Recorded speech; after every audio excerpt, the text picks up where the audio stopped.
he'd come to Israel when I was a bacher. I was a student there, and I used to teach him, and he had a lot of gratitude. And he turned to me one day and he goes, listen, you've got to write a book. And I said, thanks.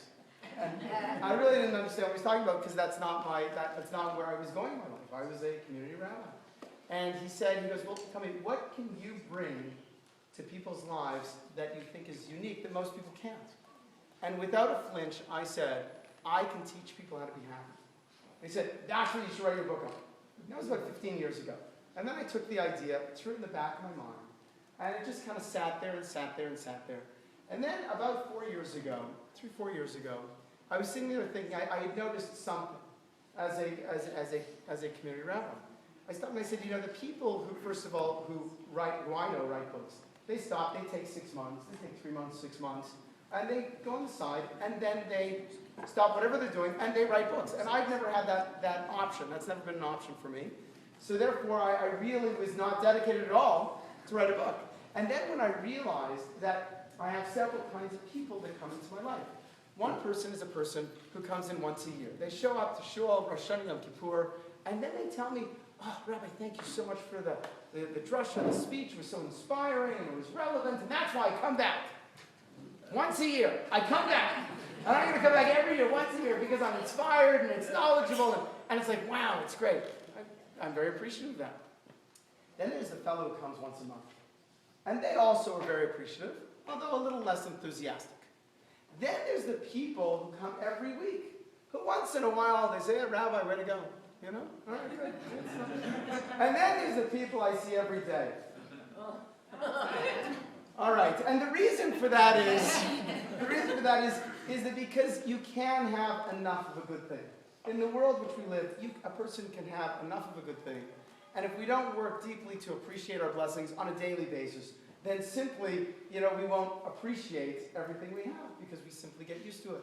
We get used to breathing, we get used to sunshine, we get used to a good shower or a cup of coffee. I mean, these are pleasures in our lives that if we didn't have, we would be miserable. But we do get accustomed to them. And I realize that people can become accustomed to me. Well, the most important group of students that I have are my children, my own children. And this is a challenge that I believe that every rabbi, member of the clergy has with their children, is that my children really, they hear my messages every single day. And I'm sitting there thinking, how in the world are they going to walk away with the messages that I want to give to them? And so inasmuch as those of you who know me know that I don't write down my drushes, I don't write down my classes or my speeches, I prepare, put it together, go for a drive, swirl it around, and then present. And with the exception of a few Starbucks coffee cups that are lying around, with a collection of Rosh Hashanah thoughts on, those are the notes that exist. So I thought to myself, if my children can fit into that last category of students, and if they are the most important students that I ever will have, then I better put something down in writing, something that's easy, something that's concise, something that I can give my kids and say, these are the most important concepts in life to live by. And that's really what Life is Great is all about. It really was a book for my children. It was really an idea of me saying, listen, this is what is most important to me, and I want to make sure that my kids, that all 6 of them, and then God willing grandchildren, have something that they know, this is what Avi thought, this is what was really important, because I know they've heard the messages, and I know when you hear a message so many times, you just become accustomed to it. So once we were doing that, I said, listen, even if I'm doing it from midnight to 2 in the morning, I can't take off 6 months. But I can find 2 hours here, and 3 hours here, and an hour there, and sometimes it'll shelve it for 6 weeks, and then we'll get back to it. I said, I'm going to do this, we're going to make sure that this happens.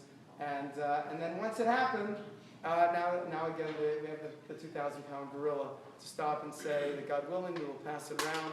If these concepts are good enough for my children, and they're good enough for my friends, then they're certainly good enough for the world around. And God willing, a lot of people will read this book and be inspired and will truly learn to appreciate the best that the Almighty has to offer. So thank you so much for coming, and thank you so much for being a partner in this. I do want to give a special thank you to Howard and Susan Levy as well. I think obviously, everyone